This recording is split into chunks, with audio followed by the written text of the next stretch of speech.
Nah, kemudian kita juga mulai mengembangkan BSI Smart Agent, yang ini merupakan agen laku pandai kita, di mana selain juga dapat meningkatkan inklusi keuangan, karena agen laku pandai ini bisa melaksanakan layanan perbankan seperti tarik, setor, transfer, pembelian pulsa, dan lain-lain, juga memberikan fee based income bagi mitra yang melaksanakan menjadi BSI Smart Agent. Karena pendapatan fee bank itu dibagi dua, Pak.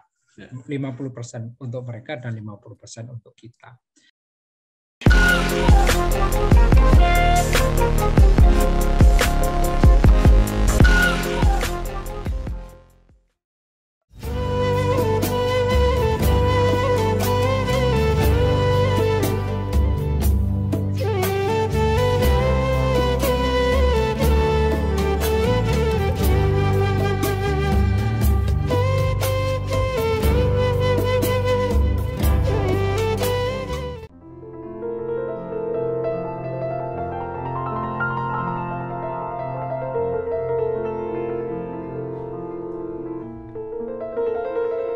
Assalamualaikum warahmatullahi wabarakatuh. Waalaikumsalam warahmatullahi wabarakatuh. Bersama saya Bapak Sardono di kanal kolaborasi kanal Inspirasi Jawa Tengah, Inspirasi untuk Bangsa dan Bangsa TV. Mudah-mudahan kanal ini selalu bisa memberi inspirasi, motivasi, dan edukasi. Sambil menyambut datangnya bulan Ramadan, kita akan berdiskusi mengenai masalah-masalah yang sangat relevan dengan yang kita hadapi sekarang ini, dan sekaligus juga mempunyai nuansa ajaran agama Islam. Kami beri judul Bisnis Syariah dan Produk Halal. Saat ini kami sudah bersama dengan Direktur Retail Banking dari Bank Syariah Indonesia BSI, Bapak Koko Alun Akbar. Apa kabar, Pak? Baik, Pak Sardono. Assalamualaikum warahmatullahi wabarakatuh. Waalaikumsalam warahmatullahi wabarakatuh.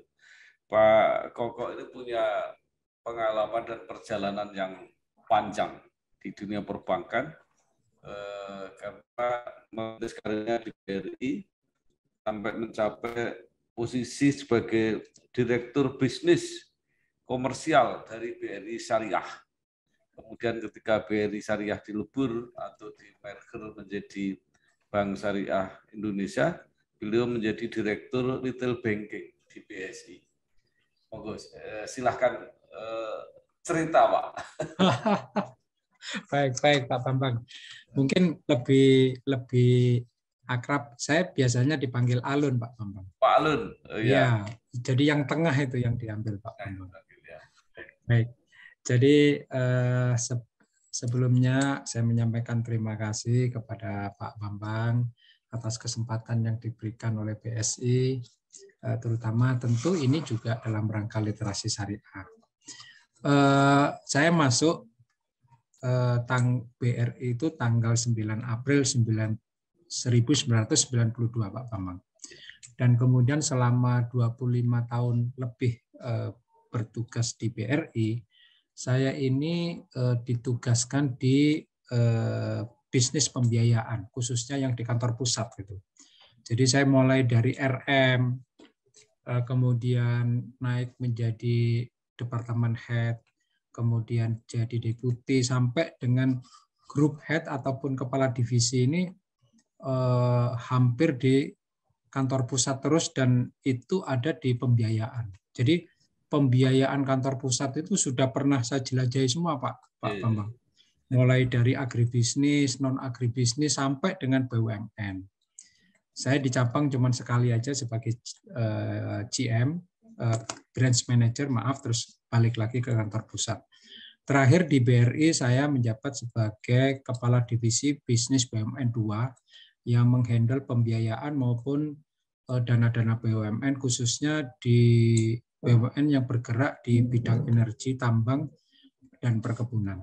Kemudian setelah itu saya diamanahkan sebagai Direktur Bisnis Komersial Bank Syariah Indonesia selama 2 tahun, dan setelah merger, alhamdulillah saya ditugasi sebagai Direktur Retail Bank Syariah Indonesia. Demikian Pak Bambang.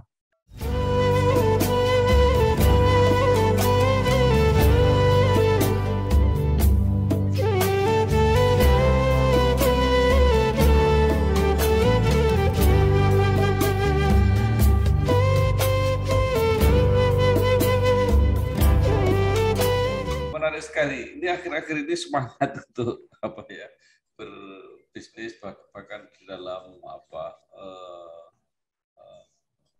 semangat ekonomi syariah ini kan cukup besar semangatnya. Nah, bagaimana peluangnya Pak untuk perbankan syariah sendiri di Indonesia?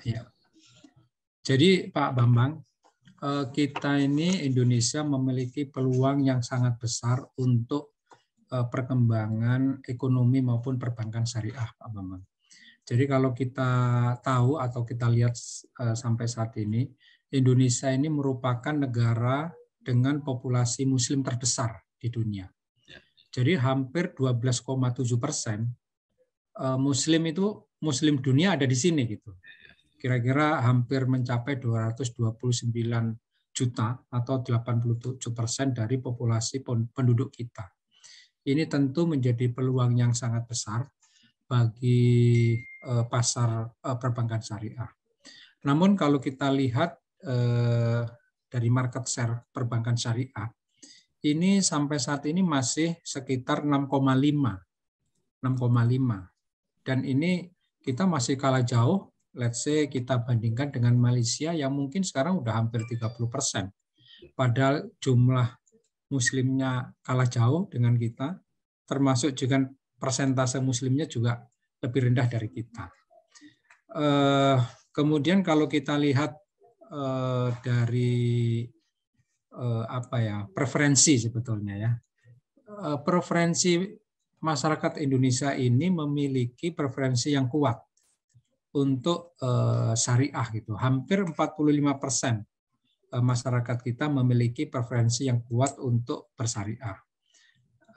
Di antaranya adalah kaum yang konformis maupun yang universalis gitu. Jadi ini salah satu peluang bagi kita. Belum lagi kalau kita bicara mengenai ekosistem. Ekosistem ya. Kita ada pondok pesantren gitu ya. Lebih dari 30.000 pondok pesantren dengan santri lebih dari 4 juta. Belum kalau bicara haji dan umroh gitu ya. Ada 1 juta umroh setiap tahun. Ada 220.000 jemaah haji yang berangkat setiap tahun. Belum lagi kalau kita bicara jiswaf gitu ya. Potensinya mungkin hampir 300 triliun lebih gitu ya. Belum kita bicara produk halal value chain yang mencapai 4.000 triliun gitu ya. Belum kita bicara rumah sakit, kemudian bicara lembaga pendidikan dan sebagainya. Tentu ini merupakan pangsa yang cocok gitu ya bagi perbankan syariah gitu ya. Oleh karena itu kita menganggap bahwa potensinya sangat luar biasa. Kalau ini digarap serius, jadi saya rasa bukan menjadi yang nggak mungkin gitu ya. Perbankan syariah ini nantinya bisa tumbuh sangat besar dan kita menjadi pusat ekonomi syariah di dunia. Gitu Pak Bambang. Ya.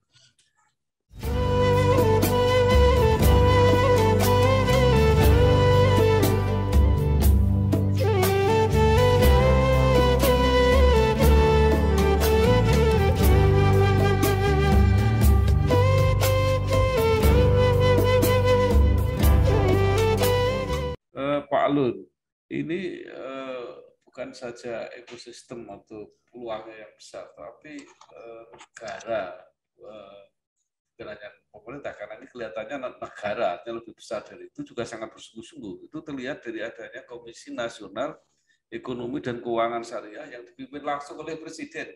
Dan ketua hariannya adalah Wakil Presiden. Jadi sebenarnya semangatnya luar biasa.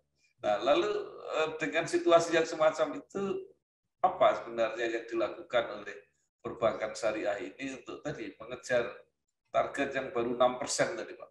Iya. Ya. Jadi kalau kita lihat Pak Bambang ya, kalau kita lihat fokus Connect di saat ini, mereka punya 4 fokus ya. Satu, bagaimana pengembangan produk industri halal. Kemudian yang kedua, pengembangan jasa keuangan syariah. Ya kan? Yang ketiga, pengembangan bisnis dan kewirausahaan syariah.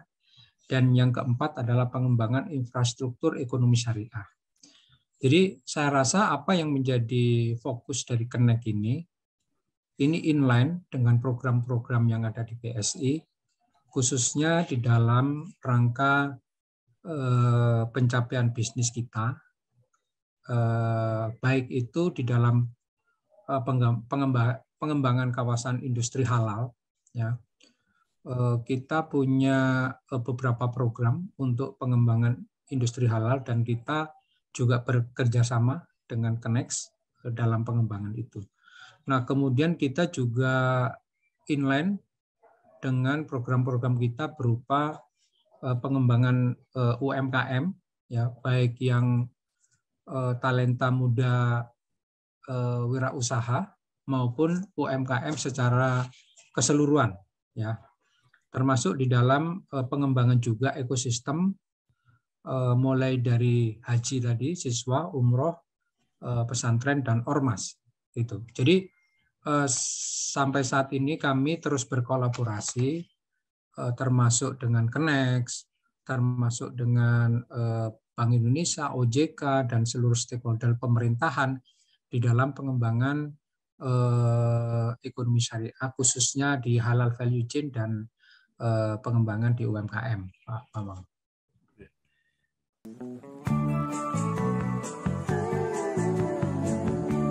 Soal KPR dan punya rumah, dari dulu cuma ada satu nama, satu bank yang megang banget. Sekarang A sampai Z-nya serba digital buat kita. Cukup satu website untuk mulai cari hunian yang oke.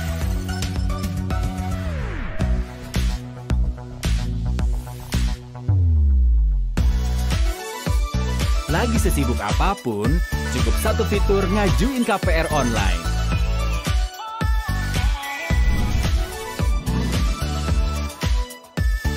Sampai satu aplikasi biar gampang bayar biaya rutin. Kini, semua ada di jarimu. Satu nama dengan pengalaman 45 tahun memimpin segmen KPR. KPR, pasti BTN. Dan kelihatannya juga dunia perbankan khususnya bank pemerintah kan menyambut ini juga dengan dengan kebijakan kemudian menggabungkan bank syariah, BRI syariah, Mandiri syariah dan BNI syariah untuk menjadi satu. Jadi ini kelihatannya sangat sangat serius itu, sangat sungguh-sungguh gitu, Pak. Nah, lalu apa Pak yang secara teknis itu yang dilakukan gitu ya, artinya produk-produk dan program apa saja yang ditawarkan kepada masyarakat? Khususnya untuk yang apa Pak, yang pembiayaan, pendanaan atau apa ya Pak, atau secara keseluruhan? Secara keseluruhan yang dilakukan. Oke. BSI Pak. Baik. Jadi begini Pak, yang pertama bahwa untuk yang pertama bahwa BSI ini terus berkomitmen bagaimana bisa mengembangkan UMKM yang ada di Indonesia, Pak. Karena kita sadar bahwa UMKM ini merupakan tulang punggung perekonomian di Indonesia yang memiliki peran yang sangat strategis, Pak. Ya, kalau kita hitung itu mungkin jumlahnya sangat banyak, hampir 65 juta lebih ya, itu pelaku UMKM, pelaku usaha di Indonesia itu adalah teman-teman UMKM. Hampir 99,5% lah katakanlah itu adalah UMKM. Belum lagi apabila UMKM ini juga dilihat dengan kontribusinya terhadap PDB, ya itu sangat besar, termasuk juga penyerapan tenaga kerjanya dan kontribusi ekspor. Oleh karena itu bahwa BSI komit dan terus mendukung untuk pengembangan UMKM ini. Dukungan BSI antara lain terhadap UMKM adalah yang pertama berupa dukungan pembiayaan, khususnya dengan mengedepankan KUR, Pak, kredit usaha rakyat berbasis syariah, di mana di sini selain syarat-syaratnya lebih fleksibel, juga ada subsidi bagi hasil dari pemerintah, sehingga margin yang dibayar ataupun bagi hasil yang dibayar oleh UMKM ini juga cukup rendah, sekitar ekivalennya 6%. Kemudian kami juga terus mendukung, mensupport bagaimana UMKM ini bisa menggunakan transaksi berbasis syariah. Ya, baik itu di dalam penggunaan cash management system, EDC, QRIS, dan sebagainya. Gitu. Nah, kami juga terus meningkatkan bagaimana UMKM ini bisa mengakses pasar secara go digital. Jadi kita kerjasama dengan beberapa e-commerce untuk membantu UMKM kita ini bisa berjualan secara go digital. Kemudian kita juga terus meningkatkan capability UMKM dengan pelatihan, pendampingan, baik itu manajemen, keuangan, produksi, dan lain-lain. Ya. Kemudian juga kita terus melakukan penguatan halal value chain-nya, Pak, berupa dengan pola-pola kemitraan, ya, klaster, ekosistem, maupun platform digital. Gitu. Kita di dalam pengembangan penguatan halal value chain ini bekerja sama dengan berbagai pihak, ada dengan Kemenko, ada dengan MES, dengan kementerian dan lembaga negara, gitu, termasuk dengan LPDP dan sebagainya. Sebagai salah satu contoh aja, model-model penguatan value chain yang kita kerjasama dengan LPDP adalah korporatisasi koperasi berbasis value chain, Pak, di pesantren Itifak di Ciwidey, Pak, di mana kita bangun suatu ekosistem, ya, pesantren menjadi pusatnya dengan badan hukum KUD-nya. Ini memiliki binaan petani-petani hortikultura, di mana petani hortikultura ini kita biayai KUR, nah kemudian hasilnya dijual, di off-take oleh Koperasi Al-Itifak, kepontrennya, dan kepontrennya dibiayai oleh LPDP dengan margin yang murah, dan selanjutnya hasil budidayanya itu dipasarkan di pasar-pasar modern di seluruh Indonesia, Pak. Jadi di situ terbentuk satu ekosistem yang dari petani sampai dengan koperasi sampai dengan pasar modernnya. Nah, kemudian kita juga mulai mengembangkan BSI Smart Agent, yang ini merupakan agen laku pandai kita, di mana selain juga dapat meningkatkan inklusi keuangan, karena agen laku pandai ini bisa melaksanakan layanan perbankan seperti tarik, setor, transfer, pembelian pulsa, dan lain-lain, juga memberikan fee-based income bagi mitra yang melaksanakan menjadi BSI Smart Agent. Karena pendapatan fee bank itu dibagi dua, Pak. 50% untuk mereka dan 50% untuk kita.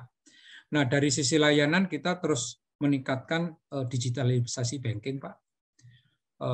Baik itu layanan jasa, mulai mobile banking sampai dengan layanan yang berupa pembiayaan, kerjasama dengan fintech dan sebagainya. Mungkin itu, Pak Bambang. Ya. Bu, pinjam mobil. Boleh, tapi nanti anterin ibu arisan dulu sama isin pulsa. Transferin buat bayar arisan, terus nanti ambilin cash juga. Pinjam mobil sekali, nantinya banyak. Makanya perbanyak transaksi, kumpulkan poin, lalu tukar dengan kupon undian di BNI Mobile Banking dan menangkan hadiahnya. Gak pakai nanti.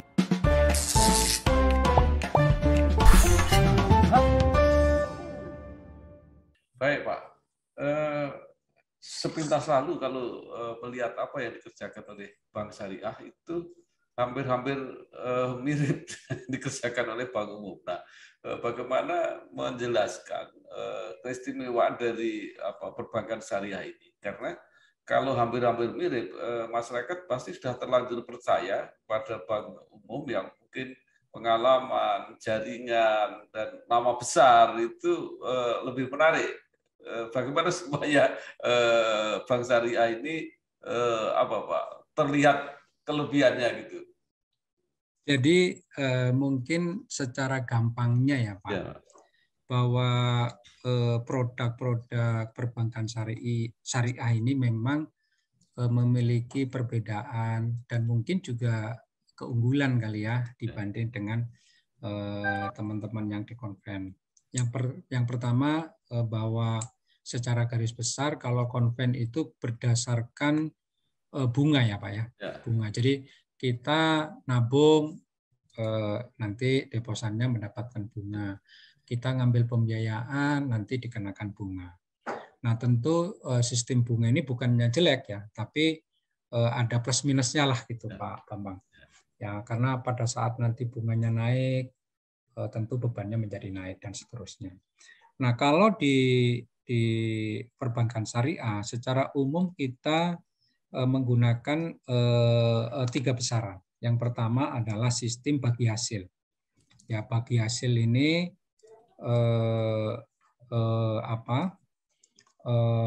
partnership, nah gitu ya partnership. Akadnya ini musyarakah ya kalau bagi hasil ya. Jadi ini nanti yang disepakati adalah nisbah bagi hasilnya Pak Bambang. Jadi nisbah bagi hasilnya ini maksudnya proporsi pembagian keuntungannya. Nah ini yang disepakati di awal. Banknya berapa, kemudian kalau itu deposan ya deposannya berapa, kalau misalnya dia ngambil pembiayaan, pembiayaannya berapa gitu ya. Nah ini nanti yang diterima oleh bank atau yang diterima oleh nasabah. Misalnya kalau deposan ya Pak Bambang ya. Deposan itu kan berarti dia naruh deposito gitu ya di bank. Nah, nanti margin bagi hasilnya sesuai dengan kesepakatan di awal nisbahnya. Misalnya let's say bank nanti akan membagi porsi bagi hasil untuk deposannya 40% gitu. Nah, nanti pendapatan bank di bulan itu berapa gitu Pak Bambang. Nah, kalau pendapatannya besar, nanti deposan akan mendapatkan bagi hasil yang besar. Tapi kalau kecil bisa mendapatkan yang kecil gitu. Jadi nggak mesti sama gitu, nggak mesti sama. Makanya nanti ada trik bukan tips lah, ada tipsnya bagaimana nanti memilih bank syariah supaya mendapatkan bagi hasil yang besar gitu. Nah, kemudian yang kedua prinsipnya jual beli. Kalau jual beli ini misalnya biasanya untuk investasi. Kalau kita membeli barang. Jadi misalnya saya beli sepeda motor gitu ya. Sepeda motornya saya sudah datang ke dealer, sudah tetapkan modelnya, harganya juga disepakati, misalnya harga motornya 10 juta gitu, kemudian saya datang ke Bank Syariah, saya mau beli motor ini dibiayai oleh Bank Syariah. Oke. Nah, nanti yang membelikan adalah Bank Syariah seharga 10 juta itu, tapi atas kemudian saya jual kepada nasabah. Nah, atas jual beli itu Bank Syariah boleh mengambil keuntungan. Nah, harga pokok ditambah dengan keuntungan itulah yang menjadi harga jual kepada nasabah. Ya udah itu nanti tinggal dibagi aja Pak Bambang. Misalnya harga pokoknya 10, keuntungannya 2 juta, 12 juta, nasabahnya minta, Pak Alun saya 12 bulan aja. Gitu. Ya udah, tinggal sebulan 1 juta. Nah mau ada bunga naik, mau bunga turun, udah nggak berubah karena udah dikunci harga jualnya 12 juta. Nah misalnya ini ternyata di perjalanan nasabah ini mengalami kondisi yang major lah, major. Misalnya dia di PHK dan sebagainya, sehingga dia nggak mampu mencicil 1 juta gitu. Nah, dia ini kelebihan perbankan syariah apa? Dia bisa datang ke bank, Pak, saya di PHK, Pak, saya nggak mampu bayar 1 juta gitu. Saya mampunya bayar 500.000. Nanti Pak ngecek nih, benar nggak dia di PHK, benar nggak pendapatannya turun. Kalau benar ya sudah, oke, kamu saya setujui, saya kasih 500 juta. Caranya gimana? Nambah jangka waktunya, Pak Bambang, gitu. Tapi di dalam tambahan jangka waktu ini nggak ada tambahan apa-apa gitu. Ya udah, dia tinggal nambah aja, nambah jangka waktunya aja, nggak ada tambahan fee lah, nggak ada tambahan bunga, nggak ada tambahan denda dan sebagainya. Nah, kemudian yang ketiga adalah titipan. Itu dari sisi produk ya Pak.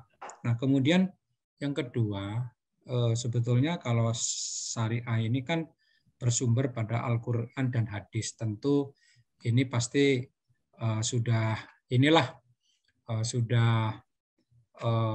baiklah, halalan thayyiban lah kan gitu. Udah dijamin gitu kan, nggak mungkin ada berat sebelah dan sebagainya kan gitu.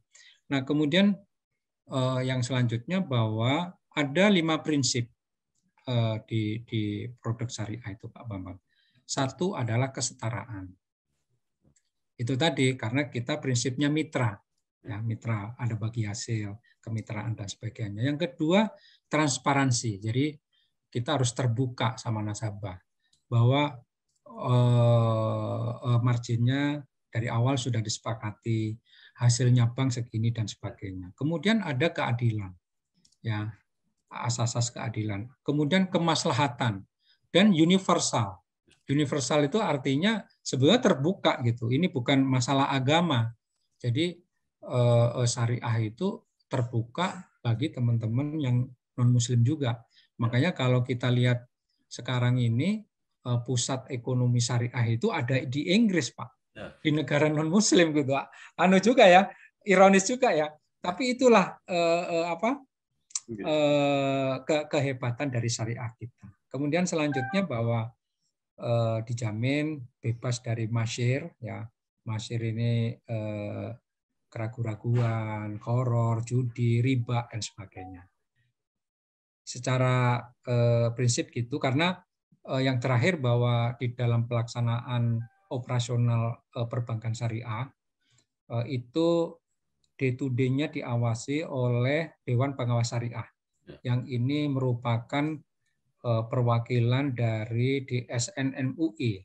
Gitu. Jadi insya Allah lah ini sudah dijamin sesuai dengan prinsip-prinsip syariah. Demikian Pak Bambang.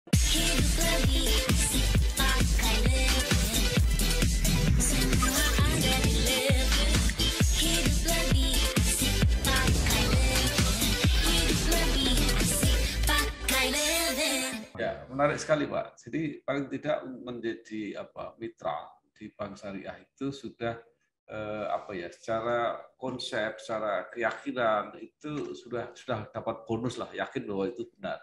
Tapi pertanyaannya, kalau dari segi teknis layanan atau dari segi hitung-hitungan ekonomis, pada akhirnya itu pengalaman itu lebih untung atau kira-kira sama dengan pelayanan bank konvensional, Pak?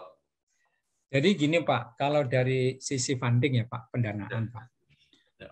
Kalau kita bandingin kita ya Pak ya, PSI gitu ya, dengan teman-teman konvensional, itu rata-rata kalau kita lihat sampai saat ini margin bagi hasilnya lebih tinggi Pak, lebih tinggi. Tapi ini tergantung dari akadnya Pak Bambang.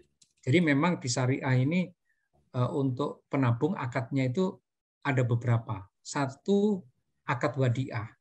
Akad wadiah itu berupa titipan. Nah ini memang bagi teman-teman yang pengen bersyariah murni, dia nggak mau bagi hasil, dia nggak mau ada margin, udah titip aja. Itu dia nggak mau dikasih apa-apa. Cuman ya fasilitasnya, maksudnya dia lebih kepada fasilitas transaksinya dibebaskan dan sebagainya gitu Pak Bambang. Nah itu karena dia nggak mengharapkan margin bagi hasil, ya dia nggak mendapatkan apa-apa. Nah, yang kedua yang tadi yang sistem bagi hasil mudharabah atau musyarakahnya. Nah, ini kalau kita lihat dalam kondisi sekarang, di mana suku bunga cenderung turun, ya kan Pak. Sementara kita BSI dan perbankan syariah ini sudah mampu gitu ya mengembangkan akad-akad yang wadiah tadi, akad-akad titipan, sehingga secara cost-nya itu rendah, Pak, rendah. Nah, karena cost-nya rendah, kemudian pendapatannya relatif tetap, gitu, sehingga bisa memberikan bagi keuntungan berarti ya. Itu lebih besar gitu loh Pak Bambang. Gitu. Makanya gini Pak Bambang, kalau tipsnya itu adalah kan ada laporan publikasi dan sebagainya. Cari yang perbankan syariah yang memiliki NIM, net interest margin, atau net interest apa namanya ya kalau syariah itu yang tinggi, atau kalau enggak labanya yang tinggi, gitu Pak Bambang. Iya.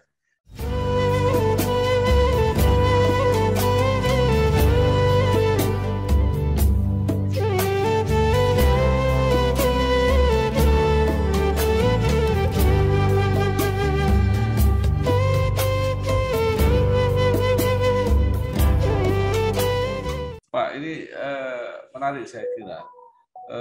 Prinsip syariah tadi adalah terbuka. Jadi, nah, yang menjadi persoalan begini, bagaimana nasabah itu yakin bahwa secara manajerial bank syariah itu dikelola secara sedemikian rupa sehingga komitmennya terhadap nasabah untuk mendapatkan hasil yang sebesar-besarnya, sehingga nasabah itu nanti juga mendapat bagian, karena kalau untungnya besar kan dapat besar. Itu bagaimana cara mengawasi Pak nasabahnya? Tadi ada pengawas, tapi kan belum tentu itu mewakili kepentingan nasabah. Iya. Jadi gini Pak, kalau untuk BSI kan perusahaan terbuka ya Pak. Ya. Ya, kalau TBK ini tentu segala sesuatunya yang sifatnya material harus diumumkan kepada masyarakat, kan gitu ya Pak.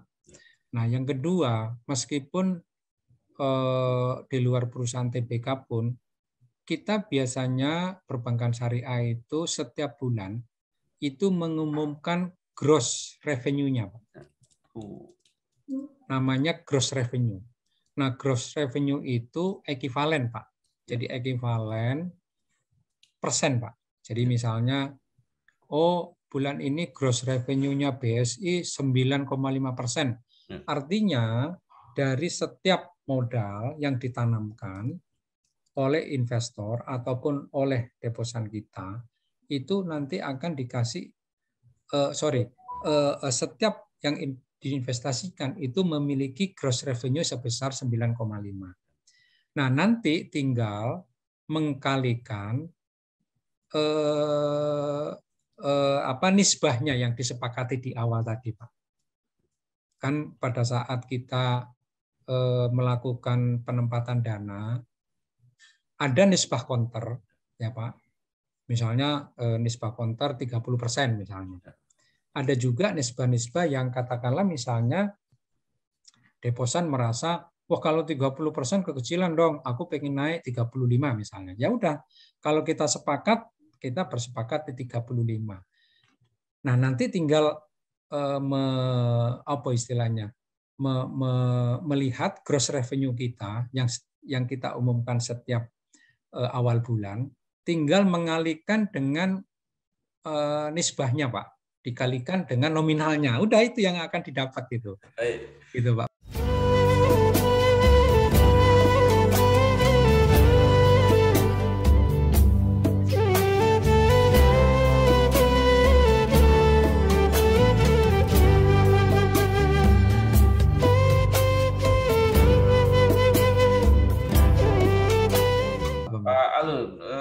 Ternyata kan dari segi skemanya kan menarik. Nah, sekarang pertanyaan saya, berkaca dari pengalaman bank syariah sejak dulu, sejak mulai bank muamalat dan sebagainya, itu kalau ada kendalanya sebenarnya apa? Kenapa dalam bahasa saya kok tidak maju-maju gitu?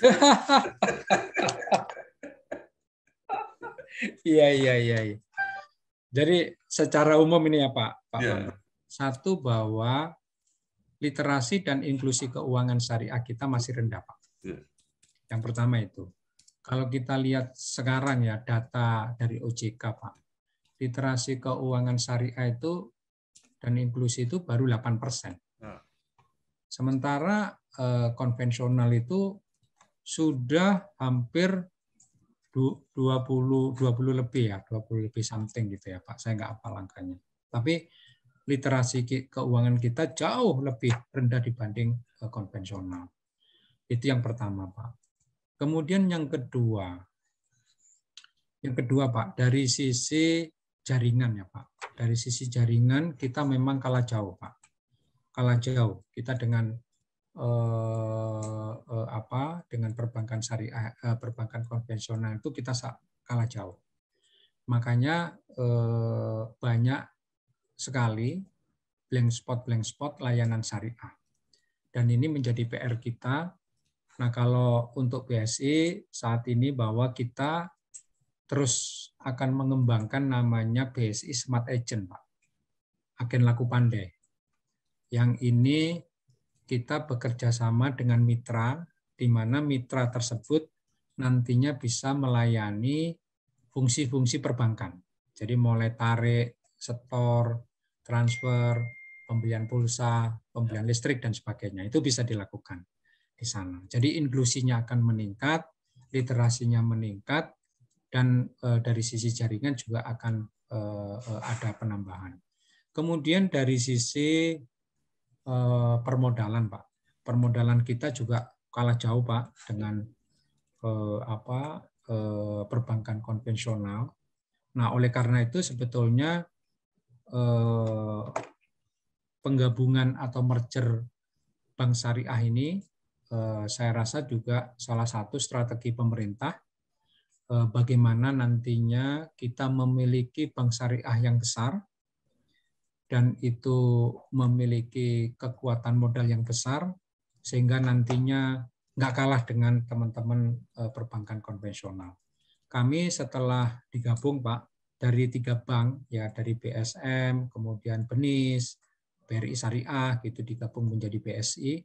Saat ini kami menempati urutan ke-7 untuk perbankan nasional, gitu ya. Setelah Mandiri, BRI, Mandiri, BNI, BCA, BTN, CIMB baru kita, gitu. Nah, jadi dengan adanya kita menggabung ini, alhamdulillah aset kita naik, Pak. Sekarang sudah 265. Kemudian customer kita juga naik, customer base kita udah 15 juta gitu ya. Nah, sehingga tentu ini mudah-mudahan bisa menjadi awal perubahan syariah di Indonesia. Nah, kemudian ada beberapa ya Pak ya. Saya melihat ini. Jadi syariah itu karena tadi ada unsur keterbukaan, kesetaraan dan sebagainya. Ini ternyata selain memberikan keuntungan, juga ada semacam kelemahan, Pak, yang ini oleh sebagian orang bisa dimanfaatkan sebagai celah gitu ya, celah. Jadi misalnya kayak tadi itu, kalau kita berprinsip bagi hasil gitu ya, nah itu mereka sebetulnya bisa dimanfaatkan pada saat sebetulnya secara kemampuannya nggak ada perubahan, tapi mereka nggak mau membayar. Alasannya aku nggak mampu bayar 1 juta tadi, gitu. Padahal sebetulnya dia mampu gitu. Jadi keterbukaannya itu masih kurang. Jadi kan sebetulnya gini Pak, kalau kita lihat tadi prinsip-prinsip itu bahwa syariah ada keterbukaan, ada kesetaraan dan sebagainya. Ini mohon maaf ya, biasanya dimiliki oleh orang-orang yang well educated. Benar ya Pak ya? Yang katakanlah bukan berarti yang di bawah enggak gitu, tapi itu memang yang negara-negara maju gitu loh Pak. Ya kan? Makanya akhirnya perbankan syariah itu berkembangnya di sana gitu. Di negara maju yang semuanya sudah transparan, semua sudah setara dan sebagainya. Nah, di kita ini mungkin masih belajar lah, Pak. Jadi keterbukaan, untungnya besar bilang kecil kan gitu. Untung tapi udah bilang rugi gitu loh, Pak Bambang.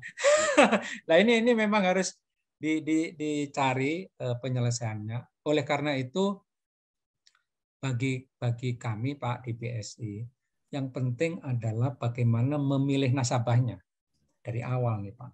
Jadi kalau udah memilihnya benar, insya Allah ke depannya juga akan benar gitu. Ya.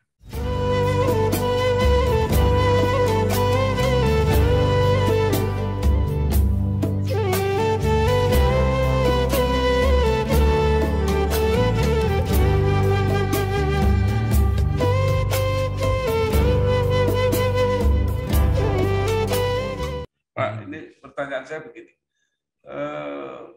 Tadi potensinya besar. Ini mungkin bukan dari Bapak, tapi mungkin silahkan Bapak berpendapat.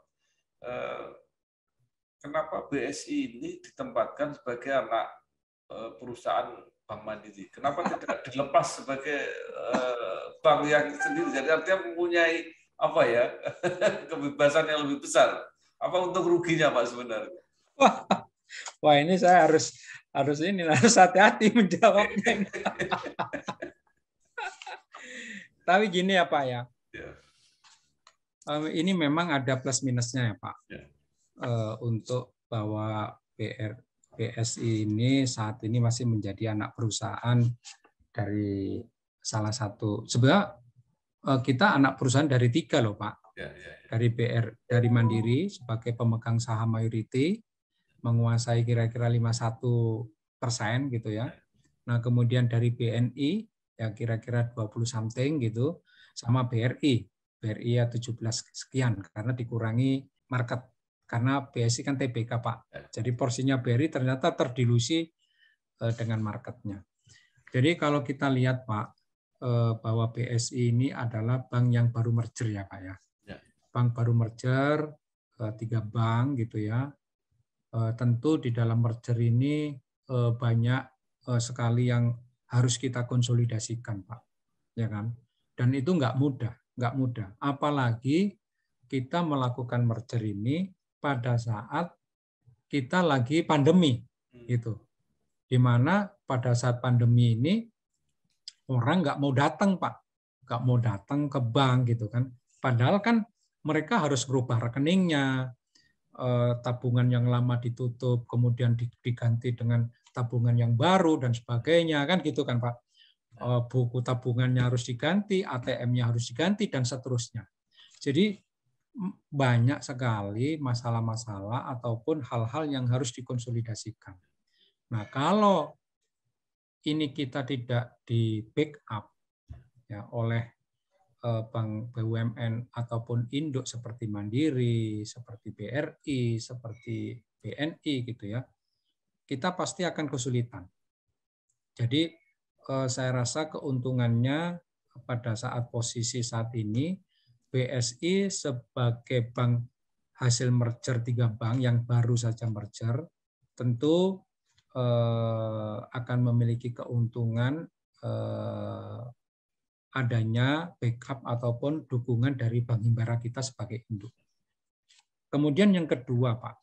Nah, bank-bank induk kita ini juga bisa kita sinergikan di dalam akselerasi bisnis kita, Pak. Gitu. Jadi untuk perluasan customer base yang bagus-bagus kan bisa ditularin ke kita, Pak. Customer base yang bagus di Mandiri ya tularin ke kita, yang di BRI juga demikian, yang di BNI juga demikian. Nah, kemudian dari sisi layanan Pak, kita bisa menjangkau hampir di seluruh Indonesia dengan jalan mensinergikan kantor-kantor layanan induk kita menjadi kantor layanan syariah, Pak. Yang itu nanti teman-teman di sana bisa buka tabungan syariah, bisa setor, bisa tarik gitu Pak. Nah, ini mengatasi area blank spot layanan syariah kita gitu Pak. Kemudian belum lagi ada sinergi di dalam layanan haji Pak. Karena sekarang layanan haji itu harus dilakukan oleh perbankan syariah dan BSI ini memegang porsi yang paling besar Pak. Mungkin hampir 80% ada di kita gitu. Karena udah gabung menjadi 3 bank kan gitu, menjadi 1 bank gitu. Sehingga ini perlu jaringan yang sangat luas itu. Kalau kita tidak di bawah Bank Mandiri katakanlah, kita nggak bisa melakukan sinergi kantor layanan syariah tadi Pak. Gitu. Jadi dengan adanya backup sebagai induk, nah kantor-kantor induk ini bisa kita sinergikan di dalam layanan haji. Gitu. Ini pada saat sekarang ya Pak ya, di mana kita baru merger, memang ini sangat diperlukan.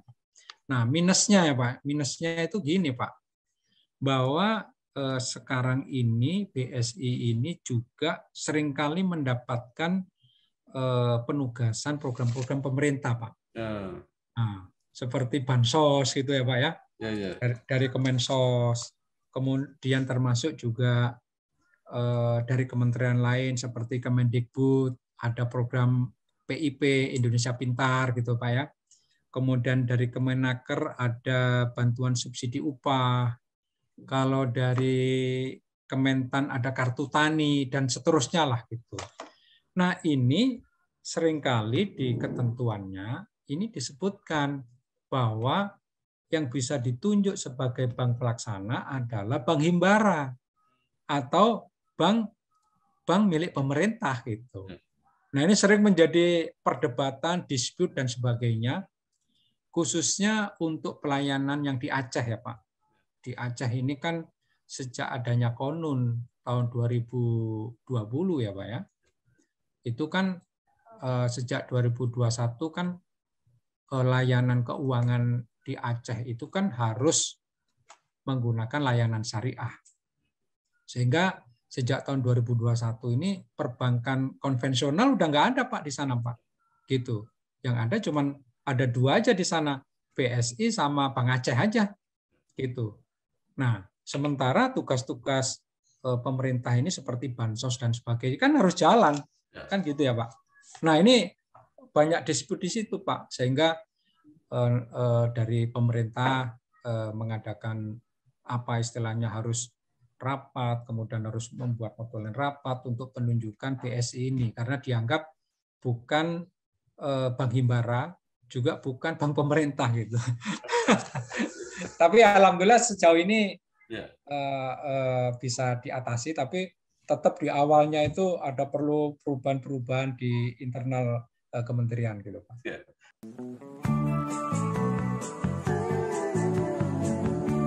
Soal KPR dan punya rumah, dari dulu cuma ada 1 nama, 1 bank yang megang banget.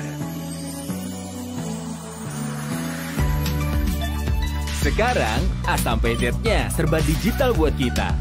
Cukup 1 website untuk mulai cari hunian yang oke.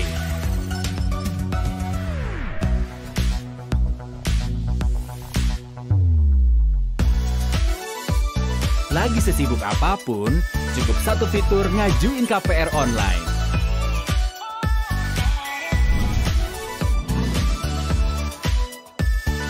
Sampai 1 aplikasi biar gampang bayar biaya rutin. Kini, semua ada di jarimu. 1 nama dengan pengalaman 45 tahun memimpin segmen KPR. KPR pasti BTN. Baik Pak, sudah panjang kita berdiskusi, maka terakhir mungkin Bapak bisa sampaikan sebenarnya apa yang diharapkan atau disarankan oleh BSI ini. Apakah nanti pengen mandiri sendiri, artinya tidak menjadi anak perusahaan lagi, atau apa? Pemerintah harus melakukan apa? Mungkin masyarakat harus seperti apa? Misalnya para pengusaha harus seperti apa? Karena kalau melihat tadi kemungkinan nilai lebihnya ada, nilai lebih secara secara spiritual gitu ya, secara psikologis itu jelas juga ada. Tapi bagaimana supaya bank syariah tadi seperti yang diharapkan bisa mengejar ketertinggalan lah kira-kira begitu. Kalau untuk kepemilikan saya rasa kita sami'na wa ta'na ya Pak ya. Ini bagaimana nanti pemerintah melakukan treatment terhadap kita ya BSI. Tapi secara bisnis ya Pak, kita sebetulnya ada harapan, ada keinginan kepada pemerintah bagaimana pemerintah ini bisa mensupport, memberikan dukungan yang lebih konkret lagi. Tapi bukan berarti selama ini pemerintah nggak mensupport ya Pak. Enggak. Supportnya sudah sangat luar biasa. Tapi mungkin ini perlu adanya semacam semacam kewajiban gitu. Ini sebagai contoh aja ya Pak. Ini saya kasih contoh aja.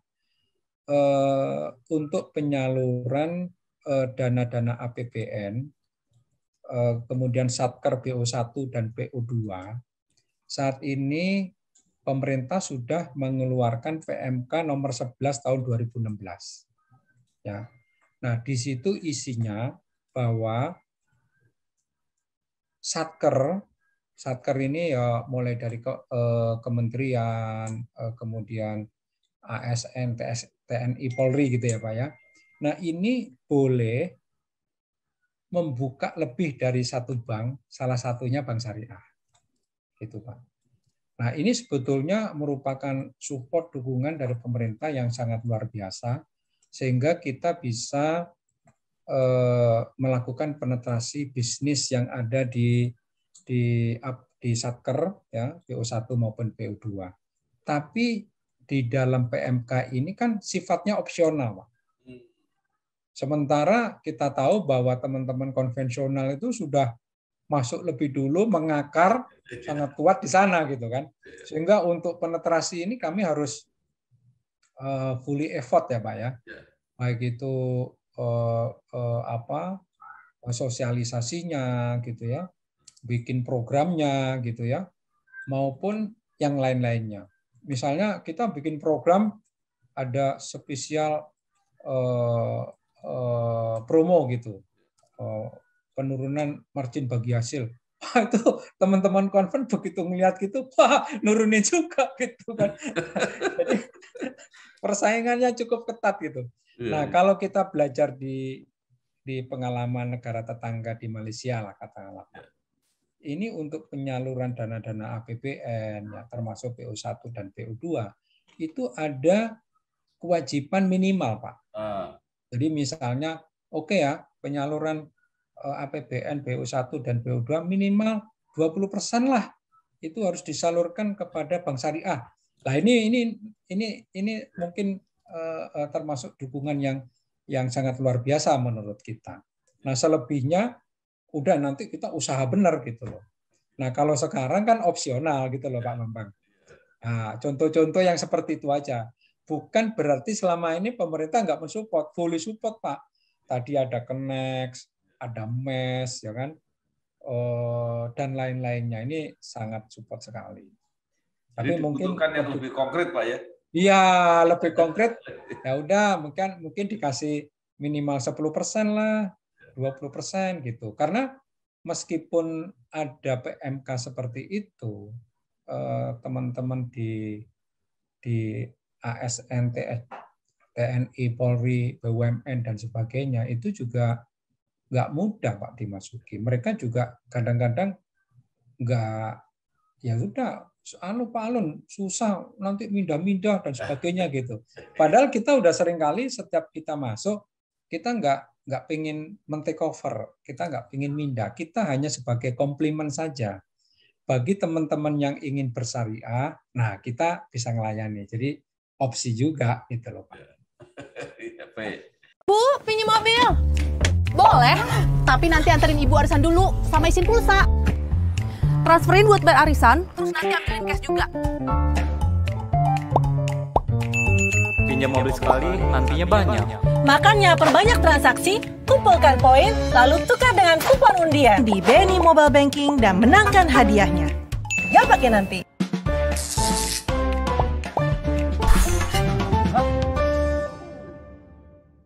Terima kasih sekali Bapak Koko Alun Akbar, Direktur Retail Banking Bank Syariah Indonesia. Pak Bambang. Memaparkan banyak hal tentang praktek bisnis syariah, khususnya di bidang perbankan. Baik. Besar, mudah-mudahan literasinya semakin baik sehingga masyarakat makin tahu bahwa banyak kelebihan dan keunggulan untuk transaksi berhubungan dengan bank syariah. Begitu Pak Alun ya kira-kira. Bapak. Terima kasih Pak Bambang. Dan sukses dan benar-benar cita-citanya bahkan kalau Komite Nasional Ekonomi dan Keuangan Syariah itu ingin Indonesia menjadi pusat gravitasi. Iya. Syariah di dunia ini ya. Jadi luar biasa. Sekali lagi selamat sukses Pak. Pak. Makasih Pak Bambang. Terima kasih. Assalamualaikum warahmatullahi wabarakatuh. Waalaikumsalam warahmatullahi wabarakatuh. Terima kasih Bapak. Hidup lebih asik pakai lebih. Semua